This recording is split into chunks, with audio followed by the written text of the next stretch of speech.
ഉറപ്പായി ഉറപ്പായി. ചായ കുടിച്ചില്ലല്ലോ? ഇല്ല കുടിച്ചില്ല. ചായ കുടിക്കുന്നുണ്ട്, വന്നാട്ടെ നമുക്ക് ചായ കുടിക്കാം. Let's go. അപ്പോൾ ജാക്കി ബി ഹിയർ. അപ്പോൾ നമുക്ക് പോയിട്ട് വരാം. റൈറ്റ്. അപ്പോൾ ജാക്കി നോക്കാൻ ഒരാളും കൂടി ഉണ്ട്. കുതിരയ്ക്കുള്ള ഫുഡ് രാവിലെ 3 മണിക്ക് കൊടുക്കും. 3 മണിക്ക് കുതിര എണീക്കും. നമ്മൾ നോമ്പ് തുറക്കുന്ന പോലെ. അതിനുശേഷം പുള്ളിയെ റെഡിയാക്കിയാണ് കൊണ്ടുവരിക. അപ്പോൾ നമ്മളിപ്പോൾ നിൽക്കുന്നത് വടകരയിലെ എടച്ചേരി എന്ന് പറയുന്ന സ്ഥലത്തുള്ള ഒരു ചായക്കടയിലാണ് നമ്മൾ നിൽക്കുന്നത്. ഓക്കെ. അപ്പോൾ രാവിലെ എങ്ങനെയാ പൊതുവെ ഒരു ഭക്ഷണ രീതിയൊക്കെ എങ്ങനെയാ? സത്യം പറഞ്ഞാൽ ഭക്ഷണ കാര്യത്തിൽ ശ്രദ്ധിക്കണില്ല എന്നുള്ളതാണ് വീട്ടിൽ നിന്നൊക്കെയുള്ള പരാതി. ആണ് പ്രത്യേകിച്ച് തെരഞ്ഞെടുപ്പ് കൂടി ആവുമ്പോൾ. അതെ അല്ലേ? ഓക്കെ. അപ്പോൾ നമുക്കൊരു കടുപ്പത്തിലുള്ള ചായ ആണോ? പൊതുവെ കടുപ്പക്കാരനാണോ? അല്ല, എനിക്ക് കടുപ്പക്കാരനാണോ? ഒരിക്കലും അല്ല, എനിക്ക് നോർമൽ ടീ. അപ്പോൾ ഒരു മീഡിയം ഷുഗർ ആവാമല്ലോ? ആവാം, എനിക്ക് ഷുഗർ ആവാം, കുഴപ്പമില്ല. അപ്പോൾ ഞങ്ങൾക്ക് 2 പേർക്ക് 2 മീഡിയം ചായ. ഞങ്ങളുടെ വടകരയുടെ പ്രത്യേകത എന്താ പറയുക, ഞങ്ങൾ ഓരോരുത്തർക്കും കസ്റ്റമൈസ്ഡ് ടീ ആണ്. അതെ, വടകരയിൽ ചായ പറയുമ്പോൾ ഒരു 10 പേരുണ്ടെങ്കിൽ 10 തരം ചായ ആയിരിക്കും. പണ്ട് ഏതൊരു സിനിമയിൽ ജഗതി വിത്ത് കടുപ്പം മീഡിയം ഇതെല്ലാം കൂടി അടിച്ച് ഒരു ചായ പല പേര് കൊടുക്കും. അപ്പോൾ കാലിച്ചായ എന്നാണ് ഞങ്ങൾ കാലിച്ചായ എന്നാണ് വിത്തൗട്ട് ടീക്ക് പറയുന്നത്. കാലിച്ചായ എന്ന് പറഞ്ഞാൽ മധുരം ഇടാത്ത ചായ. പക്ഷെ നമ്മുടെ നാട്ടിലൊക്കെ കാലിച്ചായ എന്ന് പറഞ്ഞാൽ ചായ മാത്രം, വട വേണ്ട. അതെ, കാരണം വടകരയുടെ സ്ലാങ്ങിൽ ഭയങ്കര വ്യത്യാസമുണ്ട്. അതെ, കീഞ്ഞു പോവുക, കീഞ്ഞു പായ്യ, അങ്ങനെ ഒരുപാട് സ്ലാങ് ഉണ്ട്. പക്ഷെ ഞങ്ങൾ ഈ വടകരക്കാരോട് ഇപ്പൊ അരുണിനോട് സംസാരിക്കുമ്പോൾ ഞാൻ ചിലപ്പോൾ അച്ചടി ഭാഷയിൽ പക്ഷേ വടകര സ്ലാങ് വരുന്നില്ല. ഞങ്ങൾ വടകരക്കാരോട് സംസാരിക്കുമ്പോൾ അങ്ങനെ തന്നെ സംസാരിക്കും. അപ്പോൾ ഇനി നമ്മൾ രാഷ്ട്രീയ വിശേഷങ്ങളിലേക്ക് വന്നാൽ ഇപ്പോൾ തെരഞ്ഞെടുപ്പിന്റെ 3 റൗണ്ടുകൾ ഏകദേശം പൂർത്തിയായി കഴിഞ്ഞു അല്ലെ, എല്ലാ മണ്ഡലങ്ങളും. അപ്പോൾ 4th ഫേസിലേക്ക് വരുന്നു. 15-ാം തീയതി നരേന്ദ്രമോദി തൃശ്ശൂരിൽ വരുന്നുണ്ട്.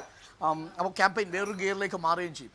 എന്താണ് പൊതുവെ ഒരു ഈ 4 റൗണ്ടുകൾ പൂർത്തിയാക്കുമ്പോൾ ലഭിക്കുന്ന ഒരു പൾസ് എന്താ? വളരെ വലിയ ഊഷ്മളമായിട്ടുള്ള സ്വീകരണമാണ് വോട്ടർമാരുടെ അടുത്ത് നിന്ന് ഉണ്ടായിക്കൊണ്ടിരിക്കുന്നത്. ഏറ്റവും പ്രധാനപ്പെട്ട കാര്യം, വടകര മണ്ഡലത്തെ പോലെ അത്രയും സാധ്യതകളുള്ള മറ്റൊരു മണ്ഡലവും ഇല്ല.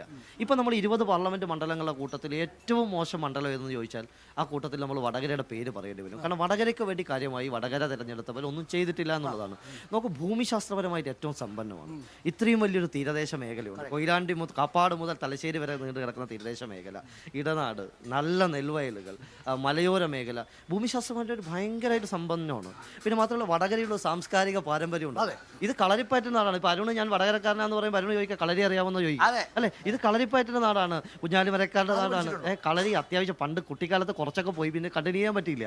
കുഞ്ഞാലിമരക്കാരുടെ, ഉഡിയാർച്ചയുടെ, തച്ചോളിയോടെ ഒക്കെ ഒരു പാരമ്പര്യമുണ്ട്. മീനാക്ഷി ഗുരിക്കലിലേക്ക് എത്തി നിൽക്കുന്ന ആ പാരമ്പര്യം. പക്ഷെ കളരിപ്പയറ്റിനൊന്നും വേണ്ടിയിട്ട് ഒന്നുമില്ല. ഞാൻ കഴിഞ്ഞ ദിവസം മീനാക്ഷി ഗുരിക്കലോട് പോയി സമയത്ത് ഇത് പൊടിച്ചായാണ് അല്ലേ? ഇത് പൊടിച്ചായ. ഇവിടെ സാധാ ചായ എന്ന് പറഞ്ഞാലും പൊടിച്ചായാണ്. തെരഞ്ഞെടുപ്പിന്റെ പൊടി അടങ്ങുമ്പോൾ എത്ര വോട്ട് കിട്ടുമെന്നാ പ്രതീക്ഷ? നോക്കൂ, ഞങ്ങൾ ജയിക്കുമെന്ന് തന്നെയാണ്. ഉറപ്പാണ്. കാരണം NDA നോക്കൂ അരുൺ, നമ്മൾ ഈ കഴിഞ്ഞ തെരഞ്ഞെടുപ്പുകളുടെ ഫലം നോക്കി ഈ തെരഞ്ഞെടുപ്പിനെ വിലയിരുത്താൻ പറ്റില്ല.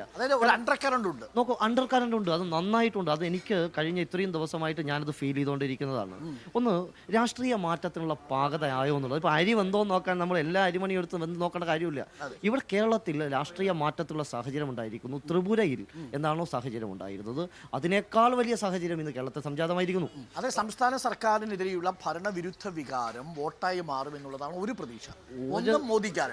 ഒരു സംശയമില്ല. കാരണം സംസ്ഥാന സർക്കാരിനെതിരെ വലിയ വികാരമുണ്ട്. ഇപ്പം ഞാൻ പോയ സ്ഥലങ്ങളിലെല്ലാം തന്നെ ക്ഷേമ പെൻഷനുകൾ ഒരു പ്രധാന വിഷയമാണ്. ഇപ്പം സംസ്ഥാന സർക്കാരിലേക്ക് യൂണിഫോം നെയ്ത് കൊടുത്തിരിക്കുന്ന ആൾക്കാർ, അവർക്ക് 8 മാസം പൈസ ഇല്ല.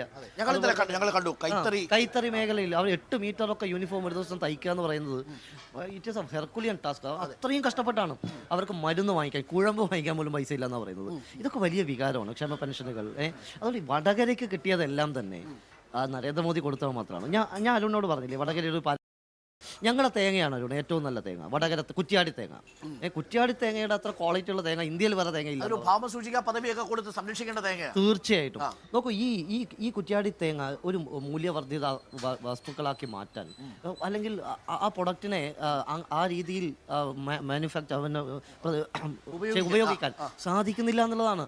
കാരണം കുറ്റ്യാടിയുടെ ഏറ്റവും നല്ല തേങ്ങ, കുറ്റ്യാടി ഏറ്റവും നല്ല വെളിച്ചെണ്ണ, ഏറ്റവും നല്ല ഷെല്ല്, ഈ ഷെല്ലുണ്ടല്ലോ, ഈ ഷെല്ലാണ് ആക്ടിവേറ്റഡ് കാർബൺ ആക്കിയിട്ട് ഖനികളിൽ ഉപയോഗിക്കാൻ ഏറ്റവും നല്ല മെറ്റീരിയൽ എന്നാണ് പറയുന്നത്. അതായത് പ്രഫുല്ല ഇവിടുത്തെ വോട്ടർമാർക്ക് കൊടുക്കുന്ന ഒരു വാഗ്ദാനം എന്ന് പറയുന്നത് ഇതുവരെ കണ്ട MP-മാരെ പോലെ ആയിരിക്കും. ഒരിക്കലുമല്ല. ഞങ്ങൾ മുന്നോട്ട് വെക്കുന്നത് മോഡിഫൈഡ് വടകരയാണ്.